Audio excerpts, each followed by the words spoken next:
So my name's Jonathan Carmichael, and most of my friends know me as Ronnie. It's just a nickname, and that nickname is literally an alias from when the work we did, you couldn't use a real name.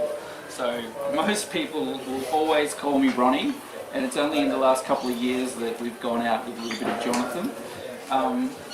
And that's, yeah, I think it's just a good metaphor for like what we're talking about here, which is the work of an underground movement that has been going for, 30, 40 years, of which we are probably the last, we represent elements of the last 20 years.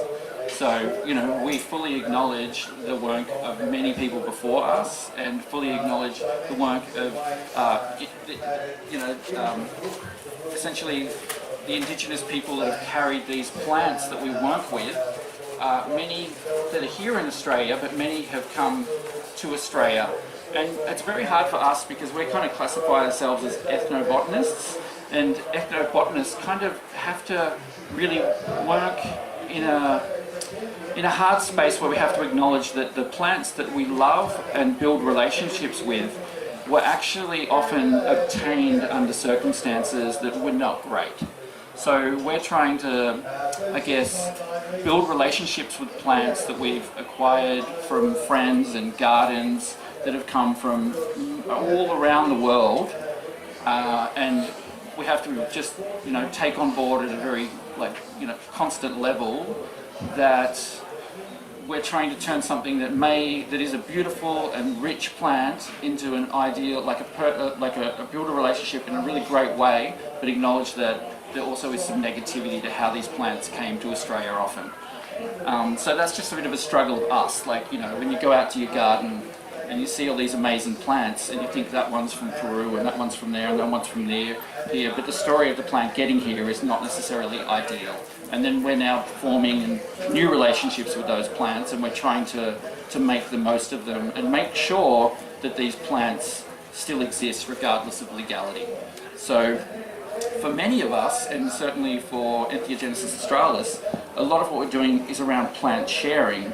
So we're trying to actually, take out a third party in the sense of we're trying to let people build their relationships with their plants so they don't need to have a drug dealer. They don't need to necessarily consult lots of other people or prescriptions and all that. They can build a relationship with a plant and find a balance with that plant and make the most out of it for the plant and themselves. And then share those plants, give them away. Make sure that no matter what the law is, for lack of a better word, and a modern word that's overused, decentralised. We're trying to get the drug, the plants, into everyone's garden. Okay. Now, the topic essentially is around activism, education and community. Essentially, activism has definitely been a sub-thread the whole way through the time we've worked. Activism has taken many, many forms, but essentially, at the most basic form, it's all of us standing up and pushing back.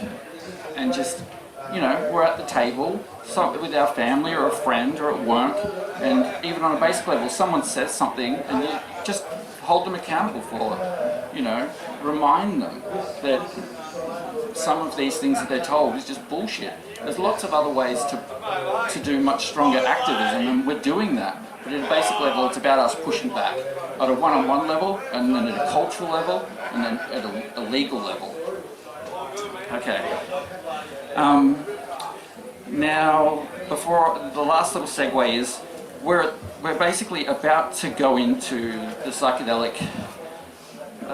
Big Pharma is about to start rolling out psychedelics across Australia in different ways.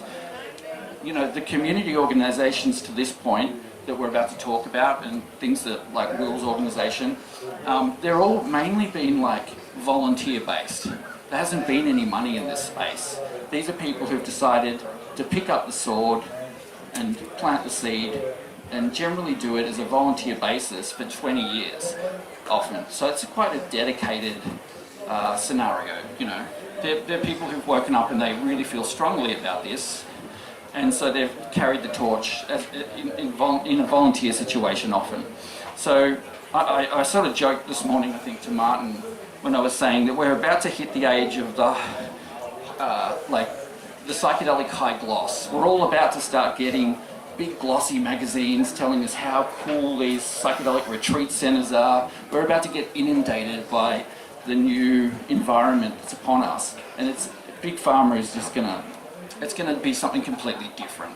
Lots of money in the scene, lots of people with really strong motivations that aren't really connected to the plant or what the plant is necessarily, if you work with the plant, would be asking you to do or communicating to you. These are people that are trying to do mass scale medicine that is far too expensive for the average person.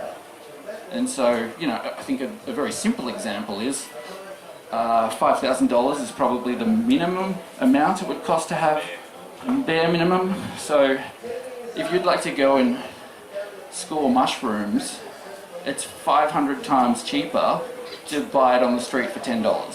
So we're talking about a context. I'm not saying that there isn't other benefits to the therapy and things like that, but we're talking about drugs that are already available to us, but they're 500 times more expensive, and you're going to have to wait in line and ring up doctors for like 6 months to a year to get that care. So it's a pretty weird, you know, it's not ideal. So from there, as we dawn on the psychedelic big pharma revolution in Australia, I just wanted to get all our panellists to introduce themselves, let us know the organisations that they work for, which is a couple, or their projects, and yeah, give us a feeling for their journey in the psychedelic community and the psychedelic underground. So, Liam? Turn it on, I think. Ta-da! Fantastic. Cool. Thank you, Ronnie. Hi, my name is Liam. I work with Entheogenesis Australis, which is a mouthful, and you'll probably notice all of us here will quickly refer to it as EGA, so that's what we mean when we say that. And I do a bunch of stuff with EGA, as do a lot of people, because it's kind of like a primarily volunteer organisation and everyone just pulls their weight where and when they can. I'm not sure how much Ronnie fleshed it out, but basically what we do is educate people on ethnobotanical issues, and that takes shape as a lot of things, as well as community, because like the line between education and community I think can be blurred, and it should be emphasised that it also is about community, I guess, as well as education. But we've got an online presence that we publish a bunch of things like different resources on how to identify magic mushrooms, how to identify cactus, different kind of issues impacting our community, and we try to act as a meeting point for people that want to discuss and understand these issues. And as well, my own side project is specifically focused on cactus, and that's called the Mescaline Garden, because I am deeply obsessed with cactus. And yeah, those are my plant things that I do. Caine. Hello everyone, my name's Caine. I also work with EGA. It's definitely a passion project that I'm very passionate about working with, and we have a really lovely community, and it's a pleasure to be able to work with this group to communicate the plant knowledge that we do. I also work with other groups such as the Australian Psychedelic Society. I have worked in the past with fungi groups, my community Applied Mycology, which is kind of all the focus is to help communicate fungi knowledge and to promote that.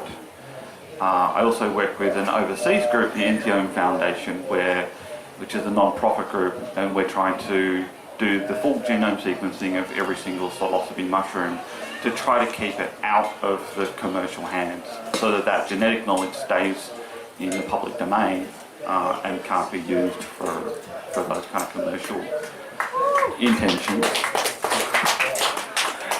And we're getting there. We're just about to publish the psilocybe elenii genome, and we've got a few others in the pipeline to come out soon.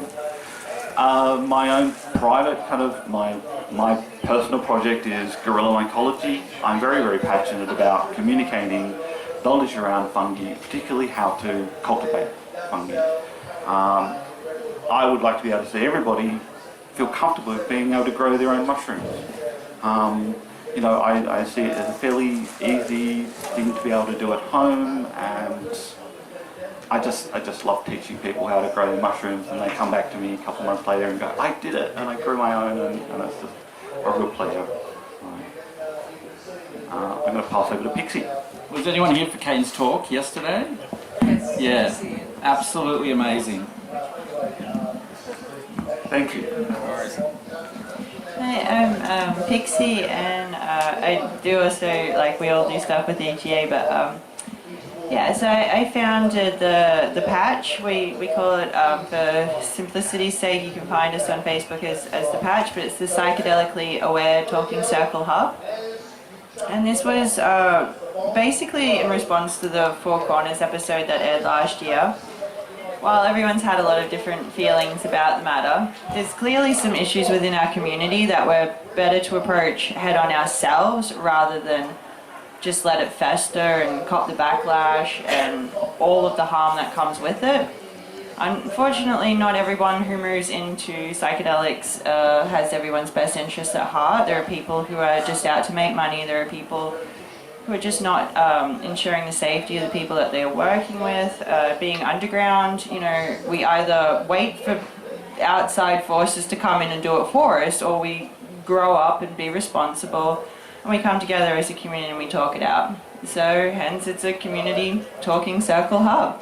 And so we meet twice a month to talk online, so everyone can come in from Zoom. So we also do have our group, but basically we're having those hard conversations. You know, we're talking about the great things we got out of psychedelics, but we're not just doing the hype. We're talking about the harms and how to avoid them. We're teaching all of these new people who are either psychedelic naive or, you know, limited experience maybe a long time ago, who are suddenly flooding in with all of this attention. But, you know, they need some help to know how to navigate this space. We are seeing psychedelics re-enter the broader community for the first time in many decades. We need planning, guys. This is a big transition. So we're hoping to have those conversations to help people just navigate it and get the best that they can out of it and then minimize the harms.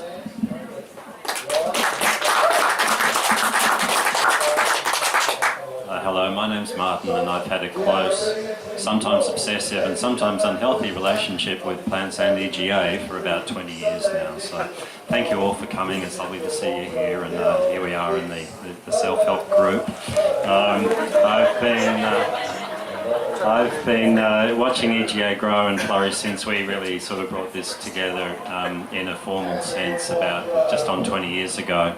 And I think that the key from my point of view is the word ecosystem has many sort of dimensions, and I think it really is a very crucial sort of point that I hope we'll discuss a little bit later in the talk.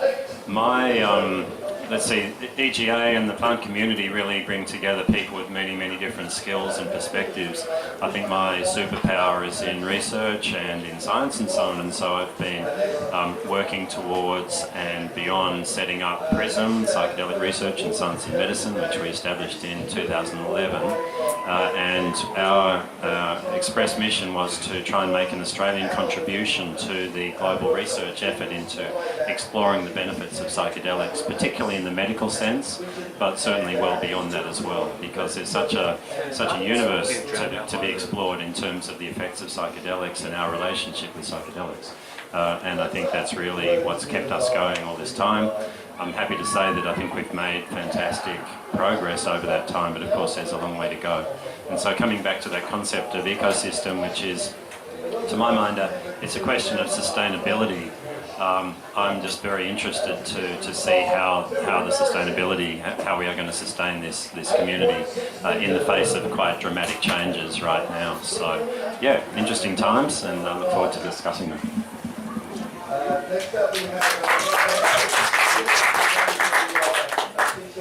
I often refer to Martin when he's not around as the most important person in psychedelic research in Australia, but don't tell him that. But yeah, there is many other groups that work in the community around EGA. EGA is by no means the only active group in here, in this area, but it has been going for over 20 years, and has achieved a lot in that time. And really, it's a bit, attending EGA these days is a little bit different to attending EGA in 2004. And so one of the biggest things around that time was that we didn't have the internet like we do today, and we also didn't communicate or even necessarily have the language or maybe comfort to connect with people around drugs the way that we do now. There's a lot of more camaraderie, and we all feel comfortable. So one thing that EGA really set out to do was to create a space for education and to really create a safe space where people could connect and with their kindred,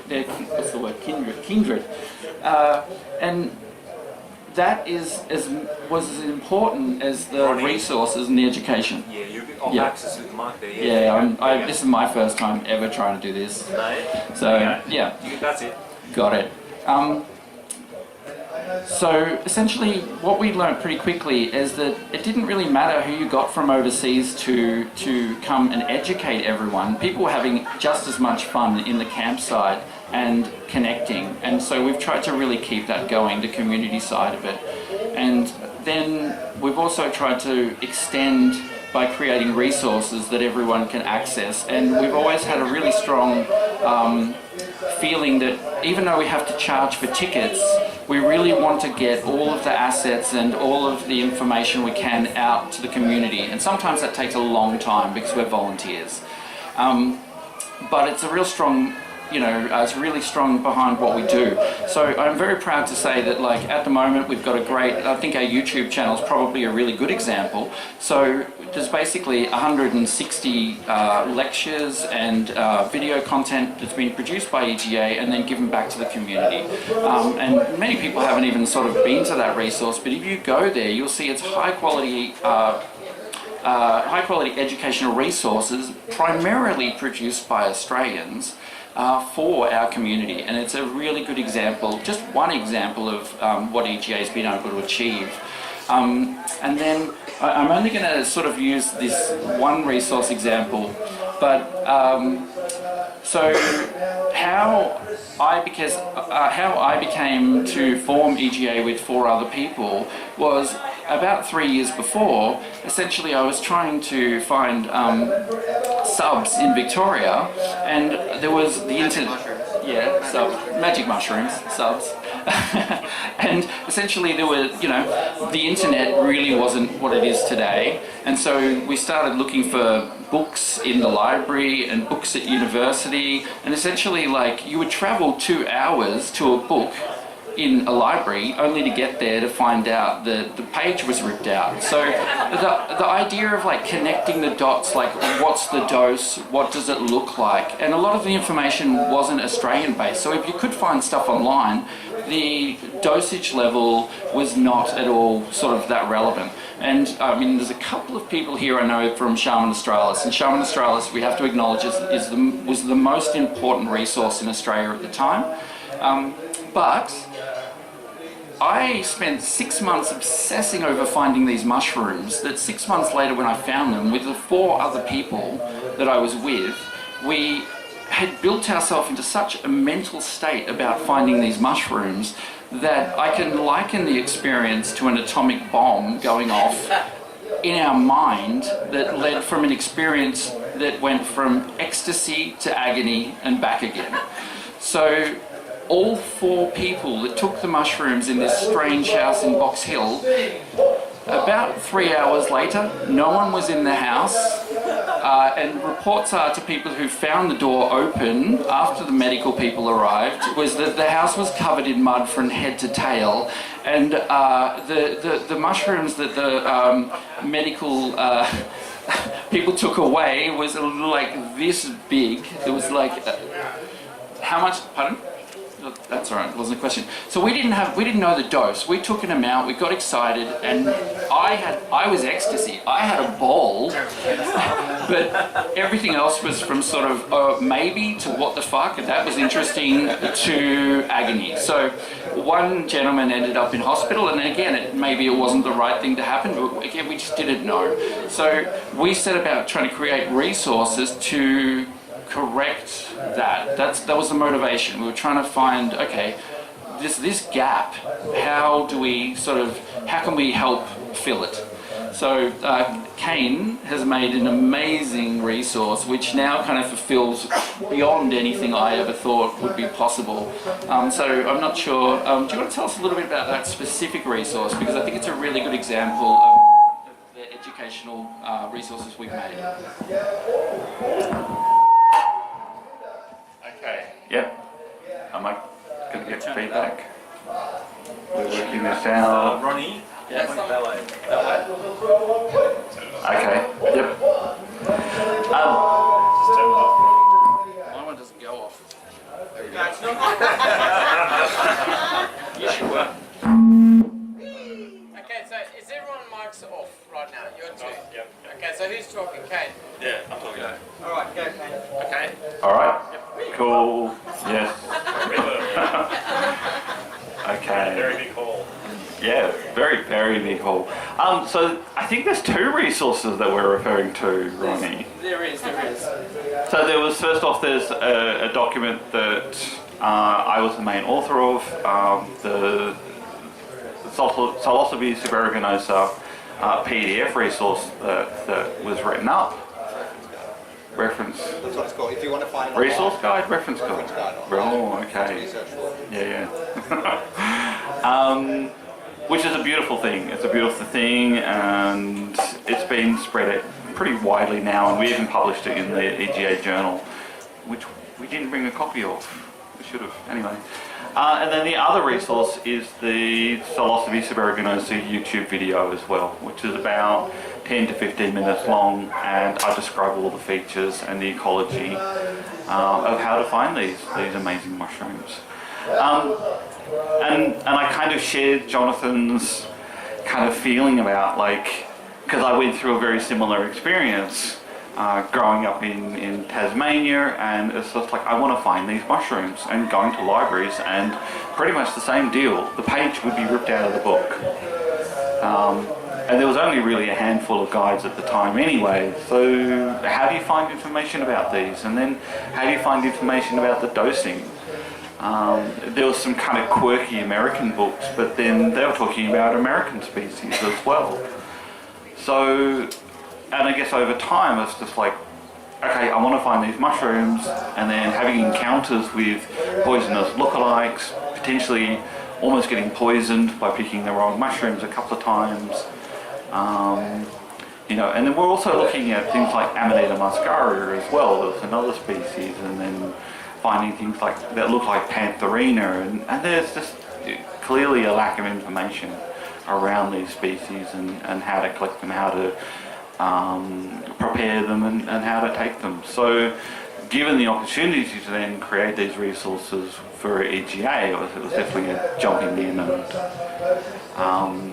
let's do this, and let's get it out into the community and make it freely available so that people have the opportunity to learn and share and discuss. I'm going to try and plug this in, so turn that off. All right. Hello? So the community itself had been, uprising against the suppression of use of altered, substances that produce altered states, and obviously there's been a long cultural history. And for us coming in sort of around 1995, dancing our asses off for about 5 years and then deciding to work on EGA, essentially the community was there pushing back. The community already knew that these substances were safe, and that they could really do a lot of healing, and the thing that a lot of people don't like to talk about, but now we're moving beyond the medical stuff, we can say they were valuably for entertainment. They brought us happiness. We're not trying to always heal. Bringing about happiness is just as important, because some of us don't need healing, or not at all times, at least. So. Yeah, absolutely. But what I'm saying is, your baseline, you don't have to be broken. Consciousness. Exploring there's consciousness. facility beyond just healing and therapy. Absolutely, and it's been shelved. So, using substances for enjoyment, connection is one of the major reasons that people do it, has been suppressed a bit and kept down. But with EGA, we're able to really push back and find the language and feel comfortable to really push that forward. But what we learned pretty quickly was that we wanted to take it into research, the research side of things. So the community itself kind of self-identified that we'd made this community space and we'd started to make resources, but we needed to push back further. And so this is where PRISM was formed. So I was going to just sort of throw it to Martin and just say, what were some of the struggles? Because PRISM is certainly a community organisation that grew up, but what were some of the early struggles you faced when you decided to say, we're here, psychedelics, and we're gonna try and push psychedelics forward in a medical setting? What were some of the struggles the first 5-10 years that you faced? Yeah, for sure.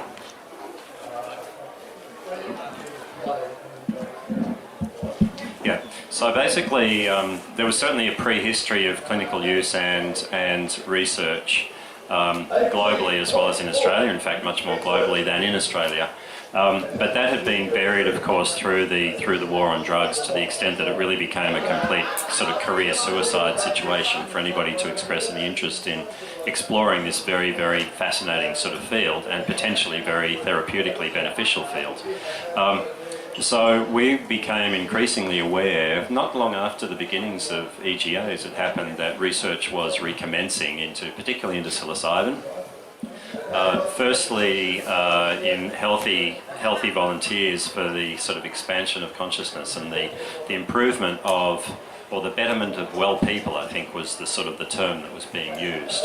And then we became aware of the research into therapeutic applications of psilocybin and of MDMA. And so this sort of led was the groundswell for us to sort of take this on board and start to try and develop it in Australia as well. Because we felt a responsibility to the Australian community and to the global community that we knew that Australia had a really a good deep foundation of knowledge that could be shared, and we've got a lot of wisdom collectively, of course. Our particular challenges were that we were faced still with a deep conservatism in the research community. We were faced with a reasonably rigid sort of framework of research and a regulatory framework which included the scheduling laws of psychedelic drugs, including psilocybin and MDMA. But we also we saw that as an opportunity to work within the framework to try and build things out.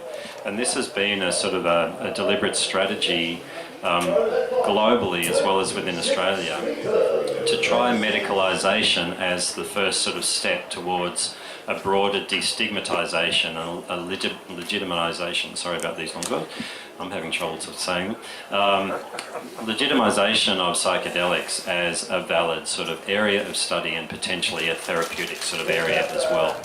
And so, as I say, we started out in 2011 with this sort of rather optimistic view that we could just sort of lay out a protocol and that we could just sort of get it approved and we could find funding and we could get research going to kickstart things in Australia.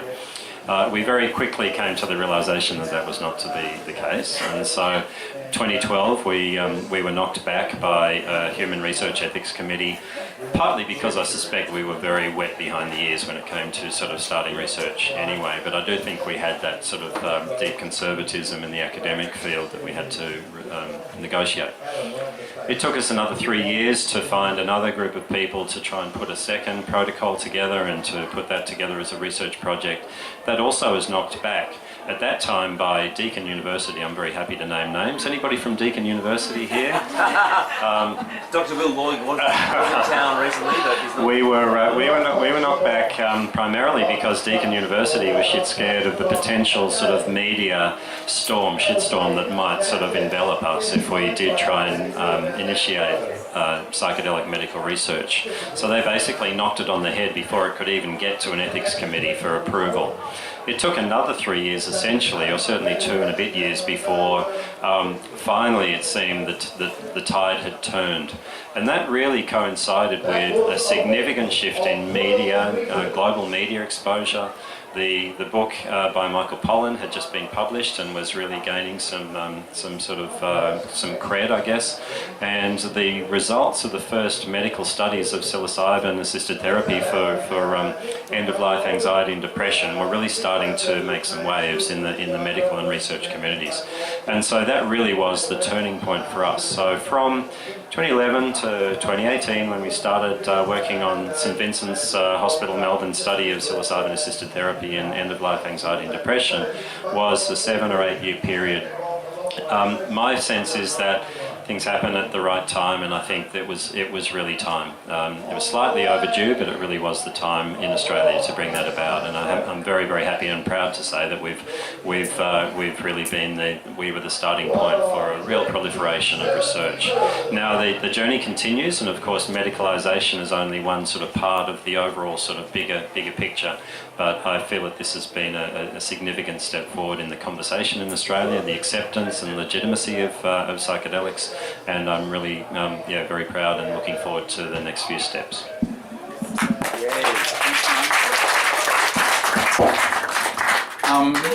Why the university setting and the research setting was taking a long time to catch up, the underground medicine world was booming.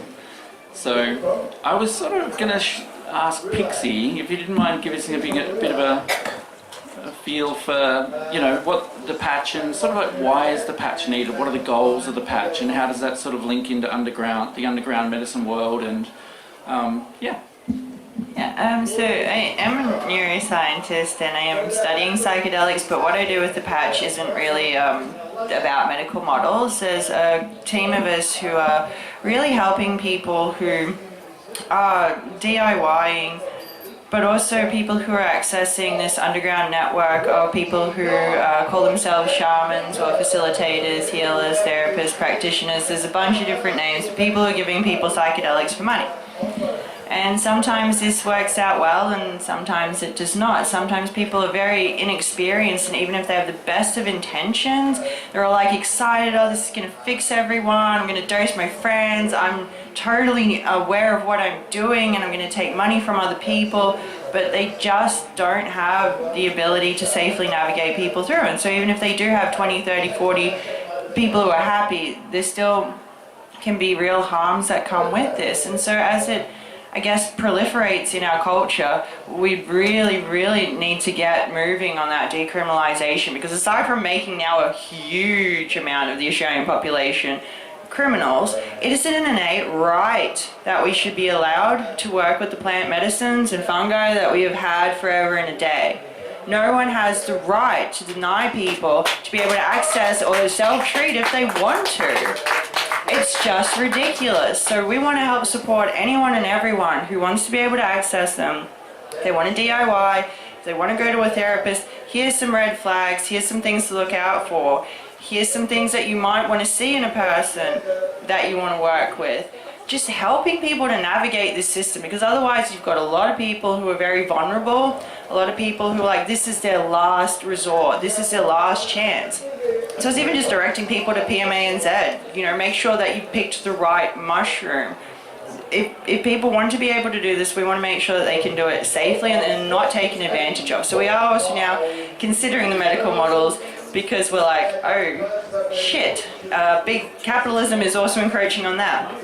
But ultimately we rose out of the underground just to help make sure that whoever wanted to do it themselves didn't feel like they had to go to a facilitator, or if they are, that they're aware of how to prepare, that they know what to expect, and that they can see those red flags and avoid people not just go there because like, oh yeah, I really wanted to take this thing, just take the hype down a little bit, take the time, get to know the community, get to know the experience, prepare, know what to do afterwards. Link in with people that you can actually talk to about the psychedelic experience, because if you've got no one around you who understands what you've just been through, even that can be very isolating. So yeah, we're just really trying to help everyone to not have to be reliant on big pharma, on shamans, but if you're going to, at least help to do that as safely as possible. All right, Liam.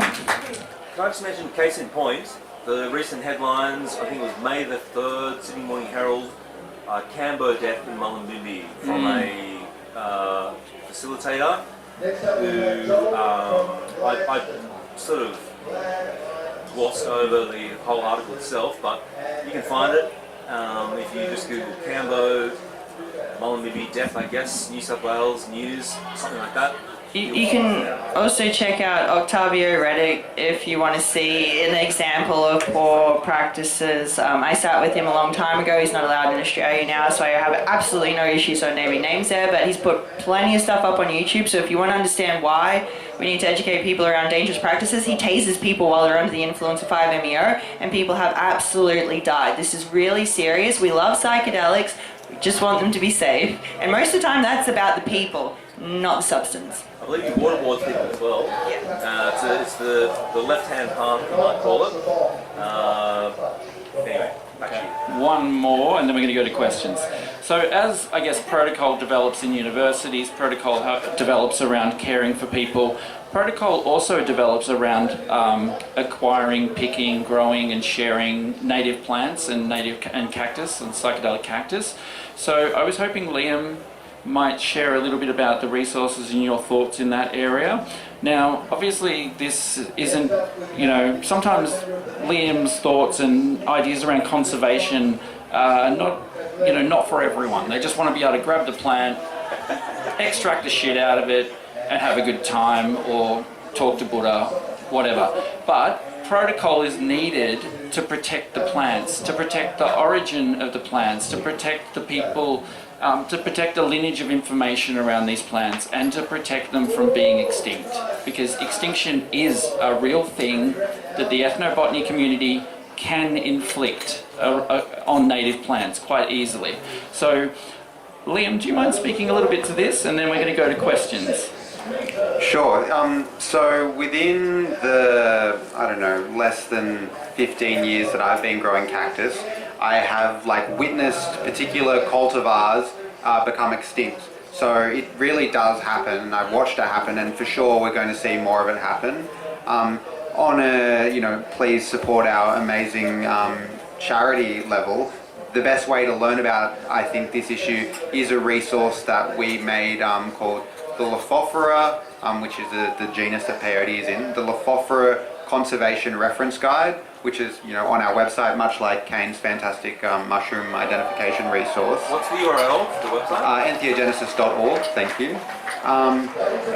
So if you want to go deep dive, go and read that. But the short and simple summary of psychedelic cactus and conservation and what that means for us, basically, to simplify it, there's two mescaline cacti. Mescaline is a psychedelic that's in cacti, alright? There's a bunch of different psychedelics. Psilocybin is one, MDMA is more or less another. Those are the ones we've heard the most about. So, this psychedelic, mescaline, in two types of cacti, San Pedro, peyote. I just mentioned before, peyote is under threat in its native habitat. And as well as that, it grows very slow. It's part of the reason it's under threat. It takes so long to grow. And it's, compared to San Pedro, it's only a mildly more concentrated form of mescaline. And then San Pedro, on the other hand, grows like a weed. It's certainly not under threat in its natural habitat. There are some examples of, maybe there's a plant by a temple that has cultural significance, and that plant or that cultivar could become threatened if everyone went and cut the same plant. But for the most part, it's absolutely prolific in the wild. And the really interesting thing is that no matter where you are in the world, even if peyote or San Pedro don't grow natively, by growing your own, you are taking pressure off the native habitat, irrespective if you're consuming it or not. But just having it, you are reducing demand. So it's kind of a twofold message. First one, grow mescaline cactus. Second one, if people are consuming it and you've got to try to impact demand and preference around that, choose San Pedro. It's an excellent choice, and I'm certainly not telling you to do that. That would be illegal. And certainly don't buy my cactus because it has mescaline in it. That would be crazy. But you can legally cultivate this plant, and it's great for the environment. And a cute side fact is that it's psychedelic. So yeah, grow San Pedro. It's an awesome plant. Easy to grow. Can I just add to that, Dr. Engel, that you can buy these San Pedro cacti at Bunnings, for instance. Yeah. And talking about the cultural aspect of this, the Doors, the band, got their name eponymously from The Doors of Perception, the 1954 book by Aldous Huxley about his first mescaline experience. So there's a bit of a cultural linchpin for you in regards to how psychedelics have shaped the culture. If you like the music of the Doors, you're listening to mescaline. Yeah, mescaline is like the classic psychedelic. It was any evidence of the earliest consumption of a psychedelic, perhaps of any psychoactive plant. It is evidence of mescaline cacti consumption. It was the first psychedelic that was kind of isolated, and then it was one of the first that then, as publicized by Aldous Huxley, came into the public eye as a psychedelic that people could access and consume. So it's, everyone's heard about magic mushrooms, but cacti is the classic. To quote Timothy Leary, return to the source. What about William Blake? That title is from William Blake. Okay, questions? Has anyone got any questions for us? I've got a statement to make. You're the last question. You got to say. I'm not going to make any more. Okay, I'm go. not going to be too vocal, but it's called the psychedelic experience, not the psychedelic explanation. That's from me. Okay. Thank you. Anyone got a question? Yep. Let's pick up on that. I mean, I'm a bit new into this in one sense. It's fine. But so hearing about us talk about psychedelics, psychedelic means arising from the side. When you talk about psychedelic, I get a bit confused. Like anything can be, art can be psychedelic, or just I think if you have an experience with plants and you build a relationship, and whatever you take from that is the most important thing. So you don't need to pin it onto anything. Yeah, psychoactive, psychotropic. And we're called entheogenesis, right? And the word entheogen is another side step in the language that we use to describe these drugs. So entheogen is it's like the divine, right? Is it the experience of the divine? And that's trying to, again, people have problems with the word psychedelic because it relates to maybe some assumptions around what is a normal mental state and how that should be. And so entheogen is kind of going towards more spiritual spin to reframe drugs. And I think there's lots of stigma in the language around how we use drugs, and it's cool to try to get outside that, but it is also challenging. And I think one problem with focusing on categories around drugs is that we use them to determine what are good drugs and what are bad drugs. And the cool thing about being MardiGrass is everyone gets drug reform because pot, you understand it.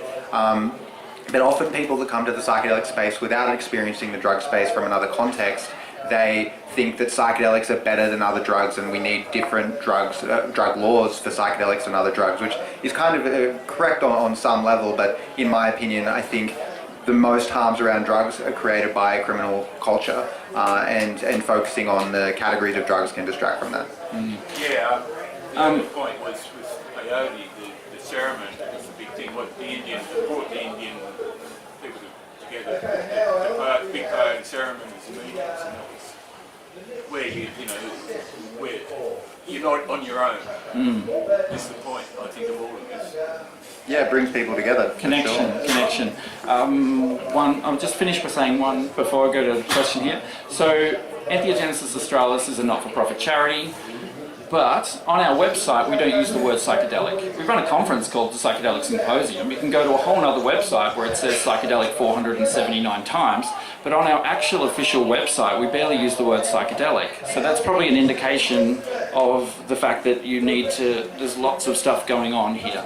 And I'll have to go with who I saw first, so I'll go with this question first. Yeah, maybe just a general one for the benefit of the newcomers and even the heads. You all represent such specific aspects of community and plants. Probably predictable what the answer might be, but if all of you could maybe respond to this question of what can we do in regard to activism, growing, support, research, that'd be Yeah, I'll go quickly. You should only do to the level that you feel safe. So for me, in the early days, that I felt safe sharing plants, but now I feel safe basically standing up and talking in front of a crowd. I gave my first talk for the first time ever. I've run EGA for 20 years, I'm the president, and I've been putting the program together for 20 years, but I'd never stood on a stage. 2 weeks ago was the first time I've ever done that. So I now come to a point where I feel comfortable to push that activism publicly with my name. So I'm just giving an example for me. I've always worked it in behind, trying to make sure that our community can research and find the best people to present this to the community and hopefully beyond. And that's always been my but now I feel comfortable picking up this mic, as much as I don't know how to hold it, and sharing. So that's me, and I'm going to go to Martin. Well, you better be careful. He's got a taste for it now, so it's going to be very, very hard to get him off the stage, all right? So be aware. Do you want to go? Be prepared. Yeah, look, I really feel that, there are so many different facets and dimensions, and everybody here will have their own particular comfort zone. So, follow that. If you're particularly interested in the cannabis end of psychedelics, and there are people who firmly believe that cannabis is a psychedelic in its own right, of course, and so follow that one through. If there are people who are interested in medicalisation and the healing, the therapeutic potential, follow that through and find a way to support in your own way. Opening up the conversation is probably the very, very first step, and that's really what has brought us here together today. Obviously, MardiGrass and the Hemposium have opened up the conversation over an extended period of time, and I think we're all very fortunate, we're very privileged to be able to share this space and to discuss all of this openly. So certainly communication is the first step, and then find your own way to be involved, to support. Even just sort of growing your own at home, doing your own thing is a step in the right direction. So that's my just little 2 bits worth for what it's worth, which is tuppence. I definitely would love to add a little bit onto that. So I do find that if you've got a story that's powerful, that means a lot. I was a methamphetamine addict and I overcame that with DMT, and I screamed it from the mountaintops. Not to say everyone was going to get cured by doing this or anything like that, but just I took psychedelics. I'm now a neuroscientist. My mind isn't broken, I'm not deranged, I'm not psychotic. Just actually lived the proofs in the pudding. I was nearly dead, now I'm doing great. So if you have a story like that, share it. But also, open up those conversations, because we actually have a cultural transition, and so the only way to get through that is to come together and talk about it. So you're all more than welcome to come along to the patch, but educate yourselves. Go on to EGA, go through their resources, go through our resources, all of them that you can. Educate yourself, because you are the people who are going to be protecting all of the people around you. You're going to be the people who are filtering out that information to help them when it comes their time to do it more safely. And you'll also learn a lot of really cool stuff along the way. How do we find the patch, Pixie? What's the platform? So we're on Facebook, so you can find us with the Psychedelically Aware Talking Circle Hub, the patch. Facebook group.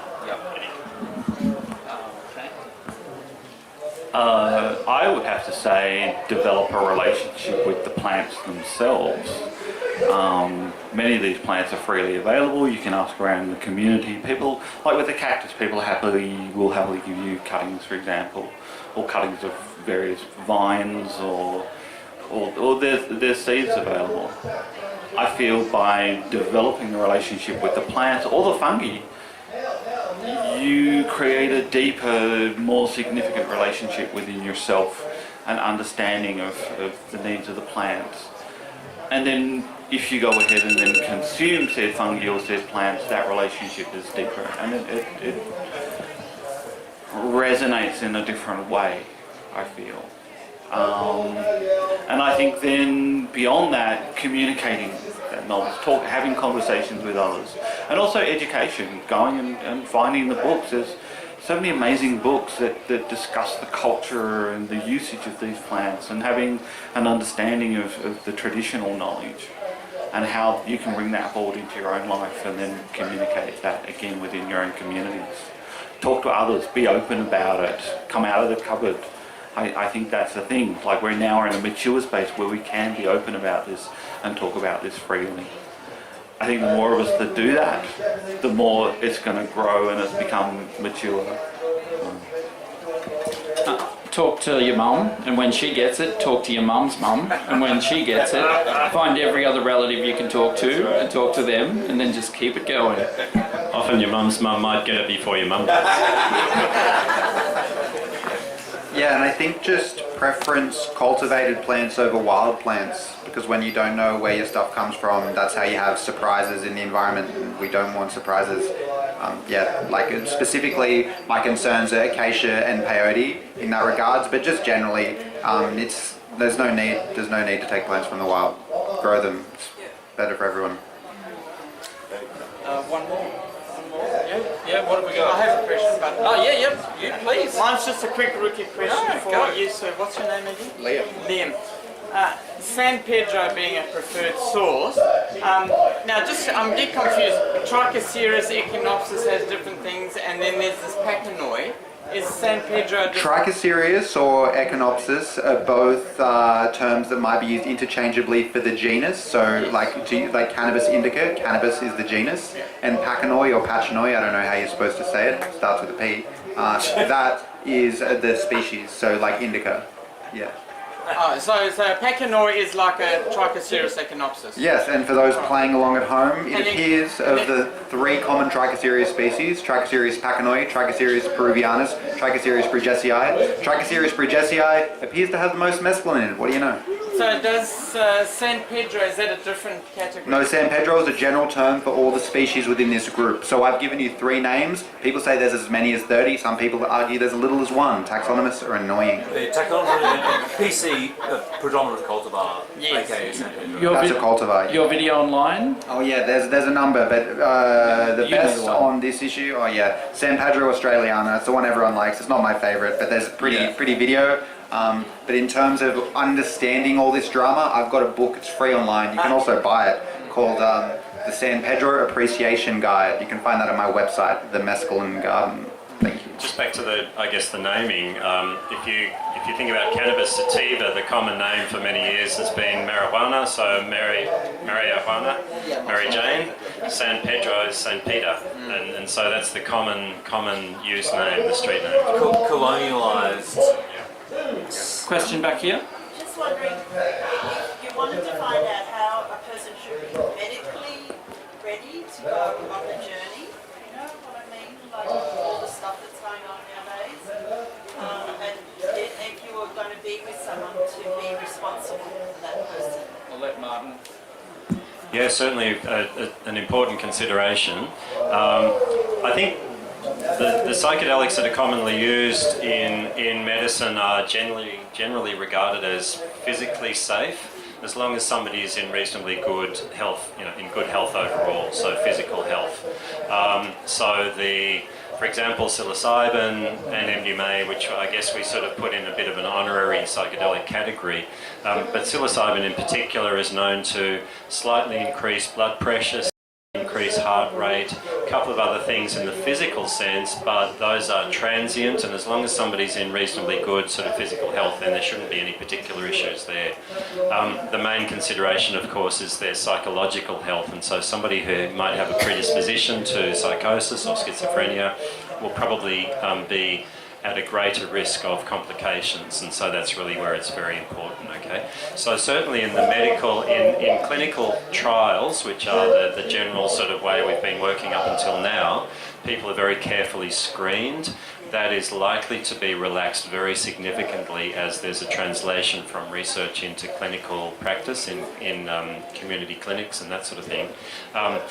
We need to be mindful of the risks, of course, and so we would hope that within the medical model anyway, due care is taken. But I think also if people are working sort of off-piste, I guess, sort of beyond or outside the medical model into the community model, we really do need to take care of ourselves and each other. I've been quite involved over the years, as a couple of people here have in the harm reduction space, in festivals and so on and so forth. So we've been working with people who in certain situations have been having a little bit too much fun, or maybe more fun than they bargained for. And so that's where we become very acutely aware of quite a few of the complications there. And so that's where I think in that community model, in that community context, we can really learn to take care of each other. So yeah, I hope I've answered your question. Okay, we do need to be aware of risks, but we need to mitigate them as best we can. Is there a glossary or some kind of like information online for each psychedelic? Because each psychedelic affects our body differently. So if there was some information so that someone could prepare themselves, maybe see a doctor or do a blood test or things like that. Yeah, for sure. Probably Ronnie and Liam are very well equipped to talk about this, but there are certain risk matrices, and particularly things like combinations can be very, very complicated and difficult to predict. So yeah, I'll hand it back to those guys. Say great t-shirt first. Liam's definitely, we have made an amazing resource. Yeah, well, so the resource they're talking about there specifically refers to combinations, which is quite a common risk that people face when they're using drugs. So the EGA resource is called the Entheogen Combination Matrix, quite a mouthful, sorry. And there's another one called the Guide to Drug Combinations. But basically the way these charts work is by putting a list of all the different drugs, or in our case plants, along two axes of a chart, and then when the two intersect, we code that cell with a risk. So it's like if I have cannabis and I want to have mushrooms, that cell is blue, and blue means that there's synergy. So I know that it's going to increase the effects. But on other combinations, for example, amphetamines and cannabis, that's given a low-level risk, and the reason being because there's an increased chance of like anxiety and looping and things like that. But in terms of your question around more tailored to specific drugs, and I think you want more detail than's provided in these charts. Sadly, we don't have a comprehensive cover of that as resources. We're working on developing it, but my area that I would encourage people to look is use Arrowwood. You likely already know that, but if you don't, Arrowwood is kind of my first stop shop for understanding what is it like to take this drug that I've just heard about. I can go and read someone that's written a little journal entry of what happened to them, and it will have been selected so it's somewhat of a good archetype of people that commonly have this, what is a common experience. So yeah, Arrowwood is a good way to get a handle on that. Dance-wise. What's your feeling on Wikipedia? Yeah, I don't know about Wikipedia. I don't mind Psychonaut Wiki, that's okay, but Wikipedia for drug effects, I don't know. Arrowwood is good. Dance-wise, the Conscious Nest. Wikipedia is probably alright, just not as good. How do you say that? Arrowwood, E-R-O-W-I-D. Yeah, which is a great resource. It's like DMT Nexus, and there's a few things out there where people actually, Blue Light, talk about their experiences. I found them very helpful for getting a sense of what to expect. I just wanted to add though a note around when it comes to physical health conditions interacting, which I think is often left out of the conversation, and there's no easy answers there. But there are communities of people with chronic health problems and things who are using psychedelics or self-treating. It can be a little bit tricky to find them, but that's probably your best source of, I guess, information from experience, what's helped, what hasn't, or what to stay away from. Otherwise, it starts to get into that area of physiology and how is this drug going to interact with my health problem. Happy to chat to you afterwards if you'd like, but it is actually a really important area that we're going to have to start navigating more, especially as like we're mostly treating mental health problems, but we've got a lot of people with chronic health problems with severe depression and things like that. So yeah, it's something we've got to work on. Yeah, just from the approach from the physical health side of things rather than the mental health side of things, Shani, you know a bit of my story. Yeah, I did a journey of more than 16 years of major fibromyalgia. I've got myalgia encephalomyelitis. And I'm one of those people, it's like I don't have the word no. It's like I just keep looking for the answers because I'm pretty sure they're out there. Most of them seem to be in the plant world, yay, so that's good. And we're very fortunate to live in a country where a lot of those plants are accessible to us. I came across certain new research in the last couple of years talking about fibromyalgia, and great research on microdosing.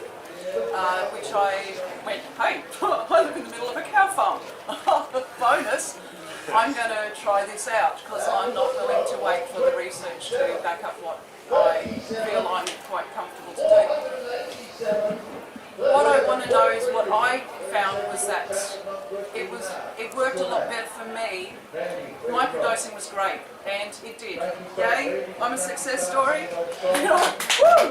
You know, 16 years with extreme fibromyalgia, having migraines that lasted for months, being in a state of extreme pain levels, not being able to get out of bed sometimes for weeks, to hey, you know, I'm not depressed because I'm not in pain. You know, they talk about it's going for depression. Well, if you're not in pain, you're not depressed. It helps. It's certainly a big part of the process.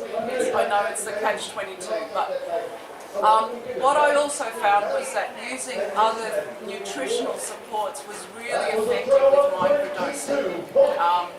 Things like vitamin B12 was really excellent because they talk now about psilocybin repairing nerve and brain, you know, reconnecting, repairing, etc. Vitamin B12 accelerates nerve repair, nervous system repair. So, is there much being done on looking at things like high-dose lecithin, phosphatidylserine, in terms of it also doing brain repair?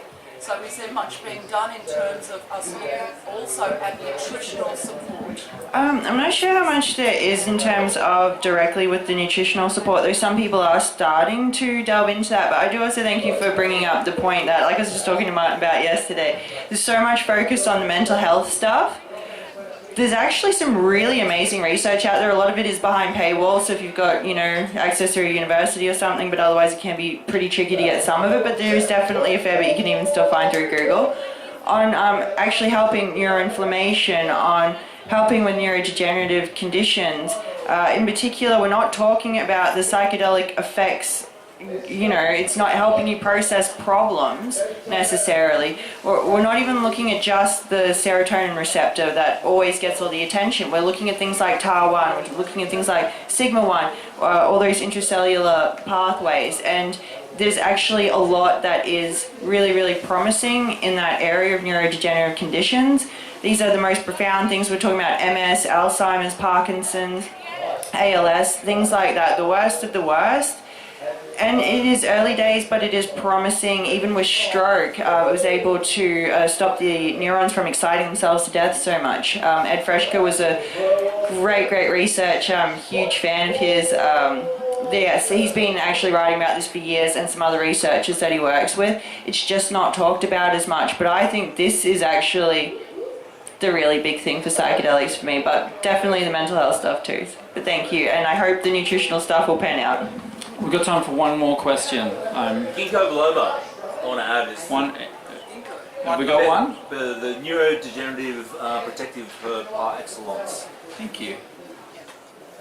All right. Well, here we go. EGA or Liam, are you guys maybe able to do some kind of post and stack a bunch of links for everyone for just everything that's been discussed today? Just Yeah, is that doable or?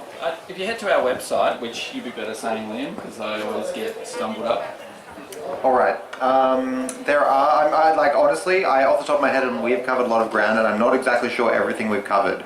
But you are more than welcome to email us or contact us on social media, and I can give you exactly what you want directly. But you should be able to find pretty much everything we've talked about on the Entheogenesis website and on our YouTube channel, Entheo TV. And I think the majority of it is going to be in a particular tab that's called resources on our website. So you want to look at resources. That's where lots of these kind of PDF printable, short form articles that go in depth on how to identify mushrooms, how to identify cactus, how to deal with conservation. That's where the bulk of that is. But yeah, feel free to get in touch if you can't find it, and I'll let you know. And once I figure out what all the things are, I could easily make a post on social media that lists all the things. But it is a little bit beyond me at this point, and I do want to get more high after this event. Do you want to drop the URL again? What's the URL website? Entheogenesis.org. I want to finish on an acknowledgement. I look across here, and it's mainly men. I want to have an acknowledgement that EGA has a program that's generally at least 45% women run by women. But beyond that, Activism education and community could not be brought together more in anyone than the person who actually organised this conference, Kathleen Williamson, is the most important, deeply amazing female that has been doing so much work to keep activism, community and education going. So I just want to acknowledge that even in EGA, most of the work, a lot of is many females, beautiful ladies and amazing people are the flower that make this happen. So I just want to say, I'm thankful to be here with my friends, but I am so thankful to the amazing women that make this all possible. Yeah.